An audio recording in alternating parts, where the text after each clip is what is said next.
Whether you operate one forklift or thousands, one location or hundreds, the new My Toyota customer portal can help you optimize your operation and material handling equipment. This one-stop, free-to-use platform is designed to help you take control of your information and make smarter decisions, all at the touch of a button. Register and access your data today at my.toyotaforklift.com. That's my.toyotaforklift.com.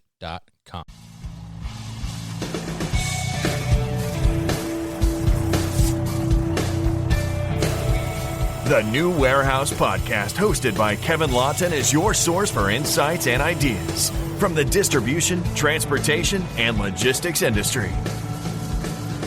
A new episode every Monday morning brings you the latest from industry experts and thought leaders. And now, here's Kevin.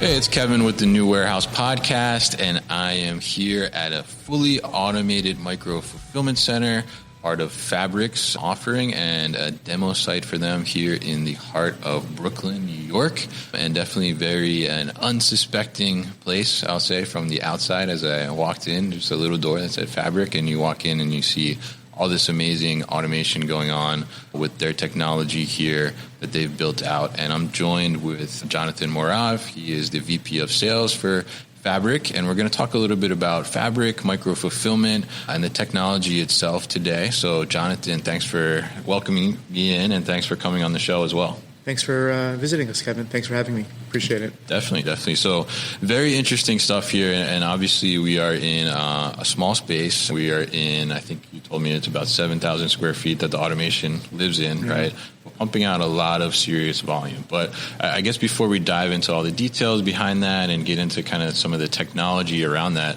why don't you tell us kind of a little bit about Fabric and the journey of Fabric over the last couple of years? Yeah, sure. So Fabric's a fulfillment technology company. We were founded in Tel Aviv, Israel, almost 9 years ago, and we have developed a proprietary robotic fulfillment solution, which we've been able to apply across varying segments, from micro-fulfillment on one side of the spectrum all the way through, more enterprise-size fulfillment operations. Yeah, it's very interesting, and the technology here is pretty incredible. I got to see a demo before this conversation, and it is very interesting to see it in person and see it live and how it's operating. And very interesting too. I know you guys started out focused on micro fulfillment, and now, but the technology, as you mentioned, can be expanded beyond and really be fit into, I guess, any space at this point, right? Yeah. But I guess let's touch on a little bit on kind of the micro fulfillment aspect, because I think that's something that's kind of been thrown around a lot in the industry, over the last several years, I guess, at this point now, but it's definitely changed and has evolved into, applications that maybe make sense for micro fulfillment. But I think also the definition of micro fulfillment, right? Sometimes people think micro, very small, and sometimes micro maybe is not as small as you would think. But I'm curious from maybe your perspective or Fabric's perspective, how do you define micro-fulfillment? It's a great question, and you can ask 10 different people and probably get 10 different answers on this question. But I think the way we look at it really goes back to the origin story of the company, which was trying to solve for how do you pull forward the operating point of fulfillment in a more dense urban area in order to give brands, grocers, retailers, 3PLs the ability to offer the best service level to their customers in terms of speed, availability, and of course doing it in a way that is economically viable.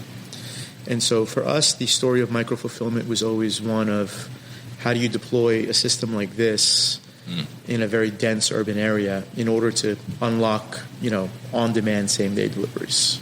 Yeah. Right? And that was kind of the first principles thinking that we applied when we were thinking of, what needs to be true of such a system in order to unlock this operating point. We're sitting in a 100-year-old building in the heart of Brooklyn, New York, and in Gowanus. We have the Gowanus Canal literally right behind us. Yeah, I saw it where I parked across the street. And so, we basically started with this operating point of, okay, a lot of the more traditional fulfillment technologies on the market today were built for the opposite end of the spectrum, which is 2 or 3 or 500,000 square foot facility in Lehigh Valley, Pennsylvania, which is 3PL land. Oh yeah, right. And what we found is a lot of those solutions, because of the way they're architected and the topology of them, you couldn't just take them and just shrink them down into this operating point, right? They just have that constraint.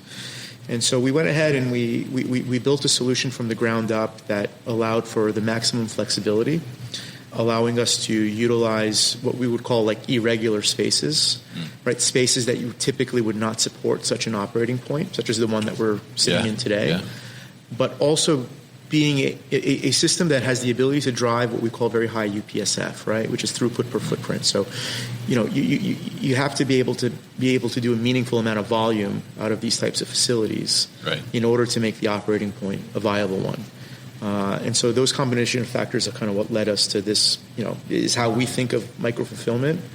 Is really just pulling the operating point closer to the end customer, and enabling super fast, super efficient, and super, economically viable, outcomes for the retailers offering those SLAs to their customers. Yeah, absolutely. And I think that's such a key point for me, if I were to define micro-fulfillment, is certainly being able to provide that faster service level and ultimately just being closer to the customer, right? Yep. Like as you mentioned, from an economic standpoint, there needs to be that density and that throughput, as you mentioned, to be able to take advantage fully of all that square footage that's there. Yeah. And you mentioned something in there too about the irregularity of some spaces, right? And as you mentioned, we're here in what would probably be normally considered an irregular space, maybe for a fulfillment center. It's not your behemoth like you mentioned out there that's 300, 500,000, maybe 1 million square feet, right?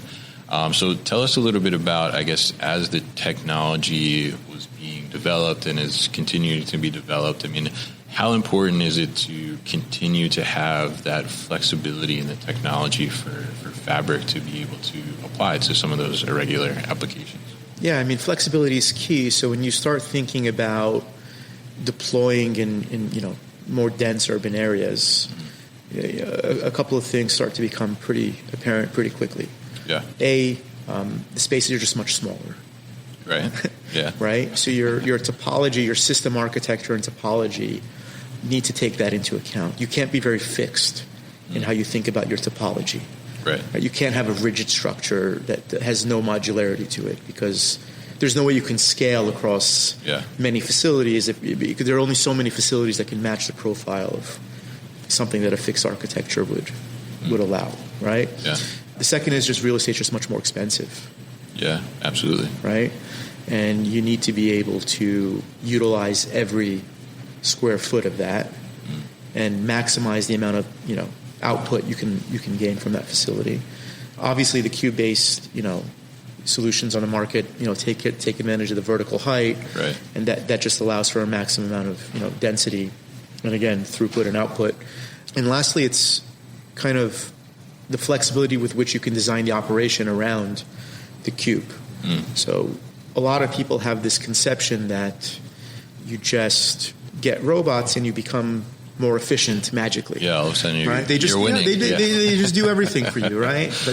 But the reality is that if you don't have the flexibility in your architecture to be able to design a viable operation around the automation is going to yield very little, going to be a little return on investment. Disappointed, yeah. You're going to be disappointed. And there are a lot of examples of this in the marketplace. Not every automation project is a successful one. And some of that has to do with just lack of understanding of the customer's operations. And some of it is just applying the wrong tool for the job, right? Not all automation is equal. And just having a really innate understanding of what your solution can deliver and making sure that's aligned against the problem set that the customers are facing, and making sure that there's an alignment between those two factors. Not all robots and not all solutions are created equal. Are there any humanoid robots listening? No. But yeah, I think it's very interesting, and I think even you mentioned the regular architecture. Even as I look around the building here, I see there's old wooden beams and overhangs and pipes that you wouldn't typically build out in like a new fulfillment center or warehouse type of space. So very critical to have that kind of flexibility, as you mentioned, and important to understand that and maximize that square footage, as you said. So I guess tell us a little bit about the technology, because it's like a SRS system. What did you guys call it? It's, in a family of ASRS systems, cube-based ASRS. It's an aisle-based system with a bit of a twist. And so we designed the system, obviously, for the purpose of deploying in, these types of regular spaces, which is kind of the first, principle that we had. But beyond that, we've designed the system in a way that allows for what we call graceful degradation. And so, if you look at a lot of the legacy architectures out on the marketplace, there's this very prevalent theme of like single point of failure. If you take your old school conveyor based system, conveyor goes down. You got a bottleneck. Big bottleneck happens. Aisle based shuttle, single shuttle based system. Shuttle goes down, aisle goes down, station goes down. Can't get to the inventory that's in that aisle. There's kind of this lack of continuity of operations. And so when we were developing our system, we did so in a way that decoupled a lot of elements. So even if on a subcomponent level something fails, which naturally occurs because it's technology and technology mechanical, fails. That's stuff going on. That's just the reality. But even if you do experience such a failure, you're doing so in a way that still enables the continuity of that operation to continue in what we call graceful, slightly reduced capacity, but not in a way that's just creating additional bottlenecks or just creating a complete stoppage of work, right? And so the idea is just to deliver a solution that has extremely high uptime, but even when there is an event, you can continue your operations in a relatively efficient and productive manner. And we were able to do this by decoupling, this shuttle mechanism that now is decoupled into two different types of robots: a lift robot that travels up and down the aisles, extracting totes, and a ground robot, which is responsible for the goods-to-person element. And you have multiple lifts in an aisle, and if a ground stops on the ground, you can just travel around it. If a lift stops in an aisle, you have 5 or 6 other lifts in the aisle all working around it. And, we've built a suite of tools to handle those types of subcomponent failures in a remote manner. I think that's so important. And as I was telling Jonathan earlier, I found myself at one point in my career in a shuttle system where, it was like, it was shutting down almost the whole aisle, or in that zone at least, on that level. And, found myself in there having to clear jams just so we could, get the totes flowing again to be able to get those orders out. So, having it just be able to handle that and navigate around those, I think is so critical to keeping the operation flowing and, keeping that throughput go as well, because you guys are experiencing very high throughput through your system, and for that to slow down or even throw off by 5-10 minutes, that's a lot of units. Massive impact on the operation. It's all about continuity of operation. So efficiency and doing more with less are all like positive outcomes of using automation. But in a post-COVID world, and we saw quite a bit of disruption during COVID. You could say that. Ensuring the continuity of operation is paramount to any business, remaining viable. We'll be back after a quick break. You hear a lot about supply chains these days, because if the past couple years have taught us anything, it's that an efficient, well-managed supply chain is absolutely critical to keeping businesses successful and consumers happy. I'm Will Haywood, and I host a podcast called All Business, No Boundaries, where we talk about supply chains, how they work, what happens when they don't, and the innovations that are redefining what's possible in the world of logistics. Join me for insightful interviews with thought leaders and industry experts. We discuss how optimizing supply chains can break down the barriers that are holding businesses back. That's All Business, No Boundaries by DHL Supply Chain. Listen and subscribe wherever you get your podcasts. Yeah, absolutely. And I think that's so important. I mean, it's, the scariest thing I think probably in operations is, an operation stops, right? Yeah. So, in that sense, talk to us a little bit about, because you kind of mentioned in there too, the two different robots that are operating in here. And I think in some other systems and solutions that we see in the ASRS family, as you mentioned, rely only on like one type of robot. So tell us a little bit about the thought process there, and what's the advantage to having the two different robots from the lift to the ground one. Yeah, sure. So part of the design of decoupling this was, part of our fundamental thinking on, mitigating single points of failure. Yeah. When you have an all-in-one structure and that structure fails, you basically have two subcomponents out of order, right? Yeah. You can't climb and you can't do the goods to person element. Yeah. Right? And so that was one, factor in the thinking.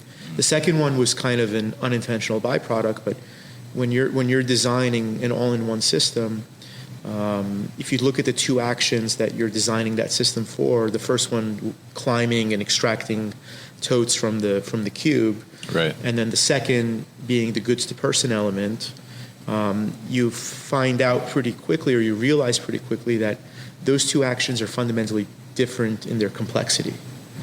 Right? Interesting. And so the lift mechanism is a very complex action, right? To climb racking and extract totes and bring them down safely in a robust, reliable manner is a very complex task.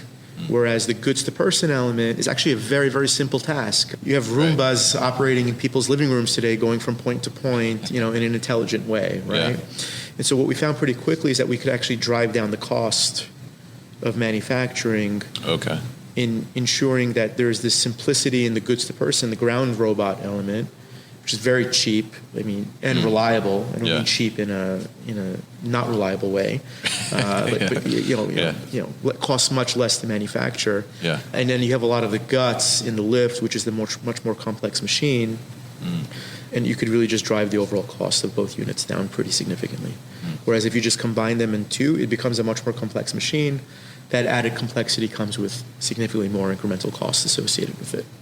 Yeah, I think it's interesting, and I think it's very smart to look at it in that way, like you said. And I think the other thing too that I noticed as I was watching it in the demo is that there's much more, I think, movement happening too at the same time, because you have the grounds, moving those totes to the people, but then at the same time, they're not tied together where you're kind of waiting for it to release that tote to be able to go get the next one. Yeah. And I think that certainly probably helps with the throughput overall. So I guess talk to us a little bit about, I guess you told me before, but talk to us a little bit about, for example, when the site was operating with a customer, what kind of throughput were you looking at here? Yeah, we were working with a very well-known health and beauty global retailer doing B2B e-commerce replenishment, out of this site. On a single shift. We're I don't know if the audience can see it, but we're sitting in about a 10,000 square foot facility right now. Right. About 7,000 square feet of that is taken up by the automation, with 3 stations. Right. So very condensed, very, very tight area. And on a shift basis, the team was dispatching 10,000 items a shift across 5 or 6 employees. So. Again, in terms of labor productivity, very high unit per labor hour productivity being driven out of a very, very small space. And again, goes back to kind of the primary place our solution differentiates itself, which is the ability to drive very high unit per square foot productivity and throughput out of a very constrained piece of real estate. Yeah, I think it's pretty incredible, because we talk about the challenges and the regularity of the space itself, right? But then it's also about how do you now get as much out of that space as you can, right? And it sounds like you guys have really figured out how to maximize on that square footage, and being able to move that many units in a day with only a handful of people is pretty remarkable. So I guess on that front, talk to us a little bit about too, like how maybe some of the customers that you're working with, or customers that are coming to you with interest, how much is that impacting kind of their thinking when they start to think about some of those labor challenges that are in the fulfillment market today? Yeah, labor challenges are real. We were talking earlier, about your 3PL work, and it's a really challenging labor market.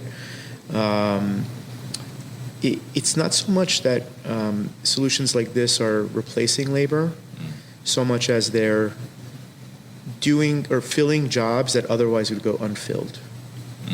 Right. Okay, and so I think it's a really important distinction, because there is this kind of discussion around the threat of automation in terms of displacing definitely. People, right? And I think the way you look at it is, at least the customers we talk to, it's like we're not trying to reduce the number of people in our workforce. Yeah. We're just trying to, we're trying to just do the work that otherwise would go undone if we don't have, a solution in place, right? And in this day and age of, minimum wages not keeping up with, the cost of life and living, and, overall demographic shifts that you're seeing across the globe, where, many populations are below replacement. There are just fewer and fewer people to do the work that needs to be done, which is where automation comes into play. And so, I think, obviously the two big benefits that, at least what we're seeing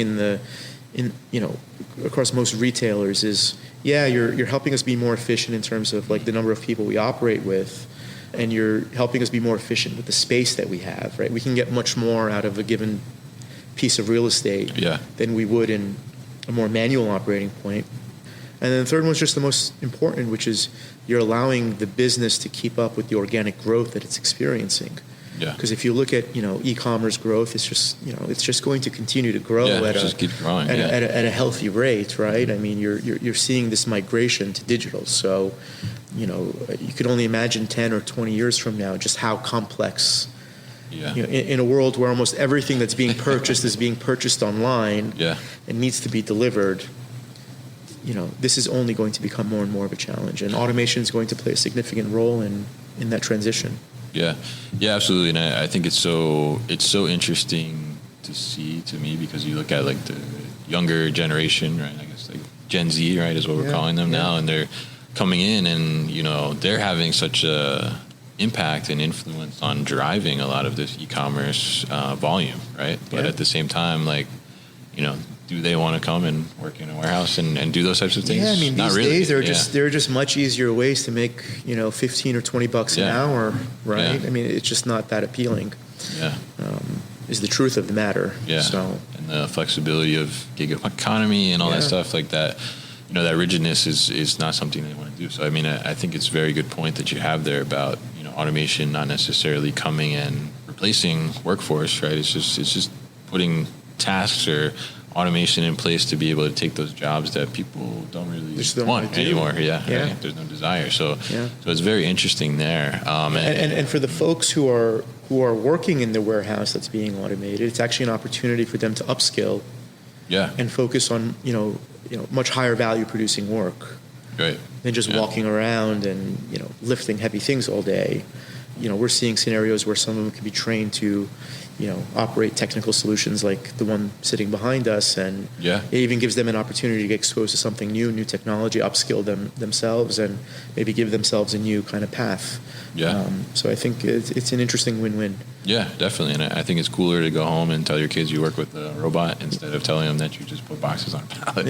Yeah, definitely. So very interesting stuff here. And I think, let's get some idea of kind of the scale too. I think we talked a lot about the kind of efficiency, throughput, but I think for an idea to here for people that are watching, listening, we have 7,000 square feet here. So like how many bins are in 7,000 square feet? Yeah, so this site holds about 10,000 totes. Okay. We have a few different types of sizes, all in the same cube. It's able to kind of smartly allocate the right spaces to. It's like Tetris, right? It helps drive further, cube utilization, and then those bins can be subdivided, into multiple compartments per bin to help drive further, cube utilization, and that's just customized to specific retailers' catalog and volumetrics and velocity and things of that nature. And tell us a little bit too, because you were telling me about this on the different size totes, right? How does that work within the system? Does it need to be that the larger totes can only go in one area, smaller totes can only go in one area? How does the system navigate having variability, I guess, in tote size? Yeah, so we basically have, a software that is able to allocate the right tote to a specific location or the right grouping of totes to a specific location. So you might have cells that hold 3 of the smaller totes or hold 2 of the larger ones, and it's able just to kind of play this jigsaw game to accurately and effectively allocate to the right cell. It's mainly there's kind of a hardware layer that kind of defines what you can fit, and there's a software layer that just decides what the optimal mix is. Yeah, interesting. Yeah, that's one thing I was interested in, because I guess the first thing when you told me there's multiple sizes, I'm thinking like maybe that's restricting, because like big toes can only go in certain areas, but the rack design of the way it is, it gives you that flexibility to mix kind of in the same area. Yeah. It doesn't really necessarily mean one size goes here and one size goes there, right? Yeah, and there's the flexibility on the retailer side to determine based on their SKU range, their velocity, their days on hand, the volumetrics of the goods in question, what the mix is, and maybe there is no mix. Yeah. Maybe they just say, based on what we have, the best outcome is that we just have this one size tote. All the same size, and you can have that, or you could have all of the smaller size, or you could have the right ratio between the two. And so again, the whole idea of the system is to give the maximum modularity and flexibility to the retailer to design their operation around the automation, because as important as the robots are, if the robots don't unlock an efficient flow and a holistic kind of end-to-end view of the operation, the robots are not going to do what they need to do. And so you need to make sure that you kind of have the tools and the software and the logic outside of the automation that unlocks an efficient kind of end-to-end flow. Interesting, yeah. I think it makes sense to have that whole kind of holistic approach and being able to have everything working together and have that flexibility, as we talked about in the beginning as well. So before we wrap up here, I want to touch on one more thing, some complexity that kind of you were describing to me before. And I think, when we look at micro fulfillment, I think that we've seen in the market that a lot of good fit for micro fulfillment is kind of on that grocery side. People, that's something that people want within a fast time frame, and it's better to have those things closer to the customer as well because of expiration dates, spoilage, temperature controlled, all those different things. But one of the things and complexities as we look at a micro fulfillment center, I mean, even as we look at this space here, so we have 10,000 square feet in the building, 7,000 is taken up by the towers and the aisles, right? And then we have the pack stations too. So it leaves very little space left to be able to stage orders or put things together waiting for pickup, right? But because of the throughput overall, I can imagine that in some cases maybe you might end up with too much stuff on the floor or something like that. So tell us a little bit about how the Fabric solution helps with that challenge. Yeah, it's a good question. So groceries are really, really challenging operating point. Yeah. With automation, without automation, it's just a very challenging operating point. It's a very low margin business. Even in a scenario where you, Kevin, walk into a supermarket and do your own shopping, $100 order, the grocer puts $3 in their pocket. Yeah. Okay? That's just the nature of that business. Now think for a second, you're layering on the complexity of e-commerce on top of what's already a very complex business. And now you're paying a shopper to go into a store for you, to select all your goods manually off the shelves. 50-item order is going to take them, 45 minutes to an hour to pick. So there's $20 right there. Yeah. Right? You got to pay someone to deliver it to your door. It's another, couple of bucks there. Yeah. At the end of the day, on a $100 order, they're spending $20+ on fulfillment, and they're actually losing $10 or $15 on every single order. Yeah. Right? And so with grocers, especially the really, really big box ones, the ones that just have these really big locations all across the country, there's a really big opportunity to utilize a system like this in the back of the store. So you clear out, 5 or 10,000 square feet. You move some of the more popular, fastest moving goods into that automation, and you take the fulfillment off the shop floor, and you just have a much higher rate of productivity in terms of the number of items per hour a picker can pick at a station versus in the store. In addition, you just have better service levels and you have much better accuracy because the accuracy on the shop floors. I get no fewer than 6 or 7 substitutions which is 10 or 15% of my basket every time I shop online. It's just a really bad customer experience, right? And so, how do we solve for some of these challenges? So, our solution can be deployed, like we said, irregular spaces. Back of a grocery store certainly qualifies as an irregular space. And the system enables an operating point of what we call picking in. So the orders are actually being staged back in the automation and being dispatched just in time. And so we understand that the grocery business is very peaky throughout the day. You can have 100 orders for 9 a.m., 5 orders for 12, another 100 orders for 7 p.m. Typically, like, people want to be home when when it arrives. But you receive those orders hours in advance, and in some cases a day in advance, right? And so what our system allows is this concept of pick ahead, which is you can pick the order when you've received it. Regardless of what the dispatch time can be 12 hours later, but you can stage that order instead of staging it on the floor, on the operational floor, which has you have cold chain considerations and quality considerations. You can stage it in their respective temperature zone in the automation, which is native, chilled, and ambient, and then dispatch that order just in time when the dispatch time comes. So you could be really efficient with the floor space that you have. Using the automation is essentially not just a place where inventory is stored, but a place where orders are staged.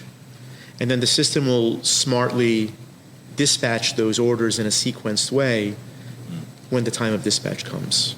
Yeah, and I think that's so smart to be able to do that and have that added layer there of convenience almost in a sense, because like I said, I mean, if you're here and you were doing grocery out of this space, for example, and you had 300 orders for the day, like, is there space to really stage 300 orders? There's definitely no not. There's no space to put it, right? So to be able to put it back into the system and have it, like you said too, in the right temperature environment or the right location where it needs to be, and then pull it when it's actually time to go, allows you to kind of get ahead of that work. So you're not like rushing at the last minute, which is a great thing, but also allows you to have that flexibility in your space too, and not be crowded or cramped or have quality issues like you mentioned. So it's really pretty incredible and smart, I think, how you guys have thought about it this whole way through from end to end, and being able to not only have that better fulfillment experience for whoever is operating it, but also then for the consumer as well, making sure that they're still having that integrity of product and that quality that they're expecting. Yeah, I think a lot of it just stems from the fact that kind of in the beginning of the company's life, we started as a robotics company, but not just a robotics company. We were actually essentially a tech-enabled 3PL. Right. So we went and we developed this proprietary, vertically integrated hardware, software, robotic, fulfillment solution.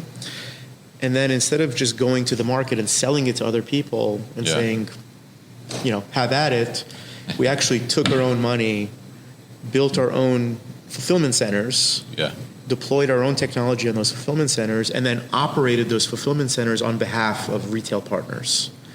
And so in the process of actually operating our own site, we're able to take a lot of the learnings and pain points that your typical fulfillment center operations experience day to day, and actually take those learnings and feed them back into our product development cycle to ensure that the product we were building from the robotic side met the demands.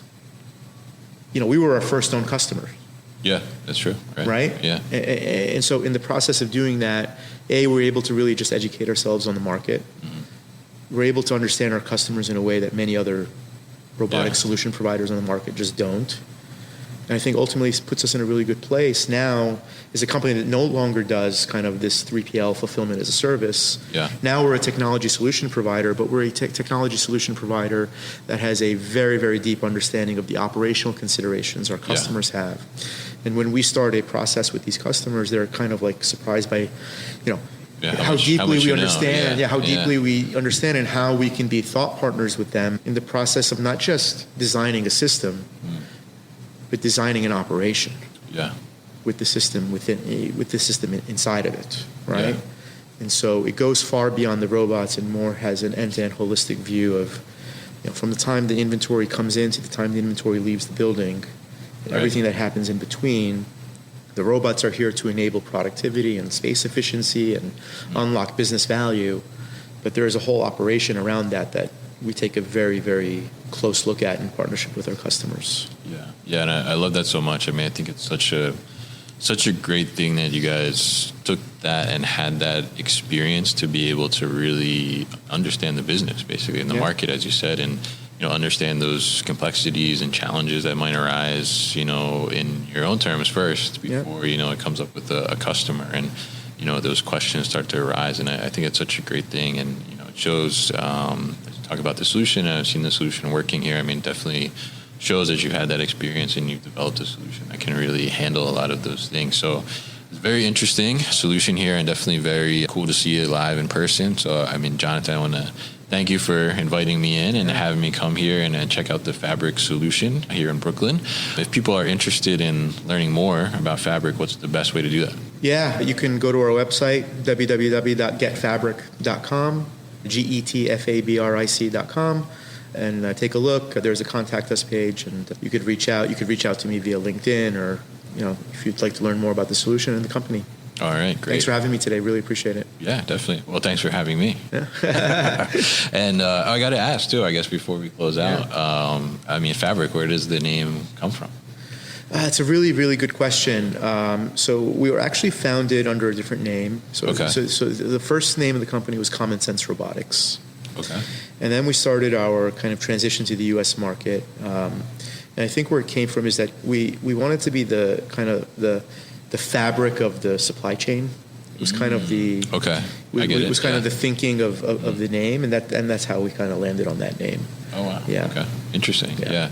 I was curious about that. I mean, it's a very interesting name for a robotics company. Yeah. So, very interesting stuff with Jonathan here at the Fabric location here in Brooklyn, and we'll definitely put all that information at thenewwarehouse.com as well, so people can easily find it.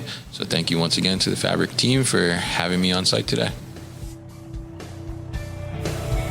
You've been listening to the New Warehouse Podcast with Kevin Lawton. Subscribe and check us out online at thenewwarehouse.com.